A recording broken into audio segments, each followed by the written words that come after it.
We all love Sir Tom Jones, and we all love the BAFTAs, which happened this weekend, albeit virtually, still with restrictions in place. This year's ceremony was held over 2 nights with celebs appearing remotely alongside a virtual audience. Now, big winners of the British Academy Film Awards included Nomadland, of course, a drama about a woman who starts a new life on the road in the American Midwest after the financial crash. Now, we can talk all about that. James Luckford is here. He is film critic for the Radio Times and the Metro and is on the line. Good morning, James. Good morning. Really nice to have you on the programme. So tell us first of all, James, who were the key winners and the losers?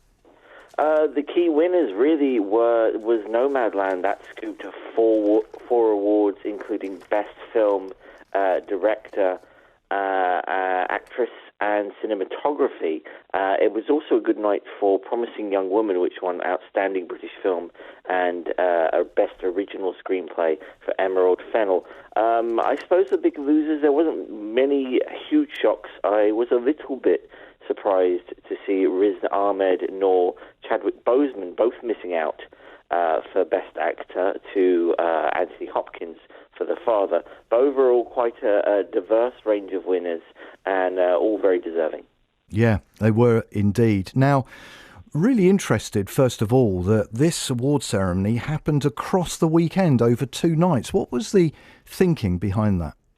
I think the new format, a mixture of sort of in-person and virtual acceptances, the international nature of the film industry, meaning not everyone can be in one place at one time. That format hasn't always worked over a longer period for other film ceremonies, and so perhaps doing one night with a certain group of awards. The first night, of course, was spearheaded by the Outstanding Contribution Award, which was given to Noel Clarke, who's been a wonderful director and star in the British film and TV industry over the last sort of 20 years.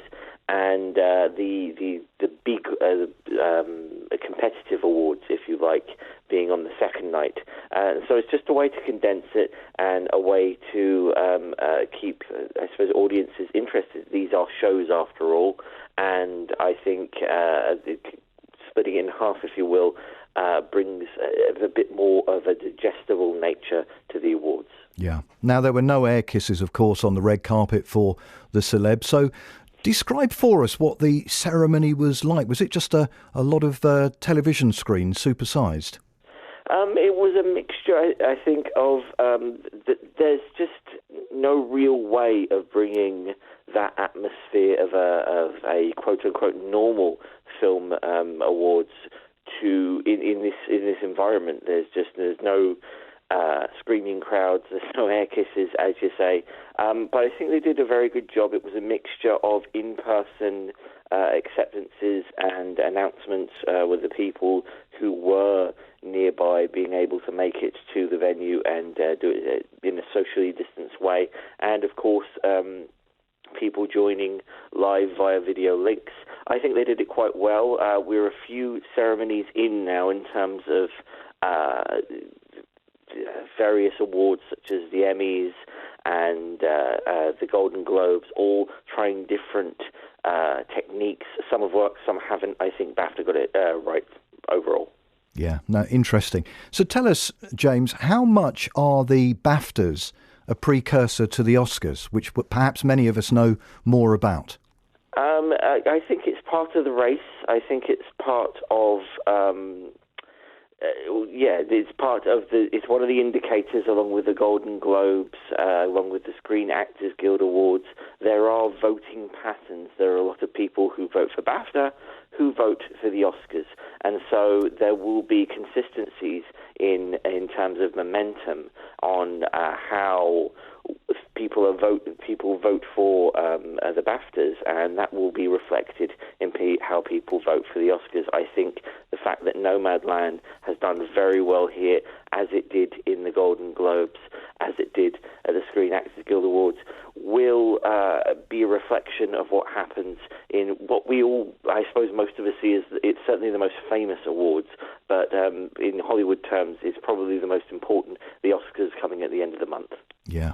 Now, let's go to the film industry itself. How badly has the film industry in this country been affected by the COVID pandemic? Do we know yet the extent of that? I can't give you exact figures, but I know sort of anecdotally it's been tough. You know, there's of course the front line of people who simply haven't been able to work for the last year, the people who work in cinemas, selling tickets, selling concession, managers, and then there's distributors, everyone from advertising, everyone to people like me who write about the film industry. Of course, I've been able to write about films that are launched online, but there is something missing from the theatrical experience. I think it's been hit quite hard. Of course, streaming has flourished. Streaming companies have done very well as we've all turned to our small screens, be it handheld or TVs, to find some entertainment in lockdown. So it's been an industry that's had to look to the future as much as the present, with, I think, decisions such as the HBO Max, Warner Brothers deal in America not quite working out as they would have hoped, and being that next step of having a kind of multifaceted release schedule for cinemas. With the UK, I think we're looking all looking to May, when cinemas open mid-May, and hopefully, if you're a cinema fan like me, hoping that it will reflect the behaviour of China, and even in the US at the moment, Godzilla vs. Kong, despite being a dual cinema and streaming release, has done incredibly well, so much so that financial sectors have upgraded the profiles of Cineworld and other distributors, because there seems to be a thirst to get back to the big screen experience. Does that mean, do you think, James, that houses like Warner Brothers and Disney might reconsider their decisions to sort of go to online streaming in some cases before they release in cinemas? I think irrevocably the way a film is released will be somewhat varied. I think Disney have been very cautious to hold back big releases such as Marvel's Black Widow, which will release on a premium Disney Plus, but will be emphasized as a theatrical release. Warner Brothers have abandoned the day and date release schedule it had with HBO Max in America. I think just economically, it hasn't seemed to have worked. Streaming companies are always a bit elusive with what they make, but it certainly seems to have abandoned this schedule very quickly. It won't be doing it for 2022, and it has struck deals with cinemas to have a period of exclusivity.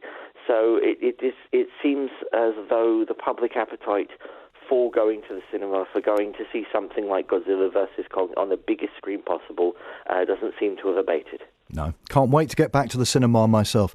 James, a real pleasure speaking with you this morning. That is James Luxford, who is film critic for the Radio Times and the Metro. Anyway, really exciting times. You can head off, not quite yet to the cinema, but things are going to be happening so that within a few weeks there is the desire from many people to get back into a cinema. How do you feel about that? Are you looking forward to going back to the cinema, or have you just got used to those films being streamed on your television, quite happy, and you're on your own sofa and all of that? Do let me know. 0800 756 1111.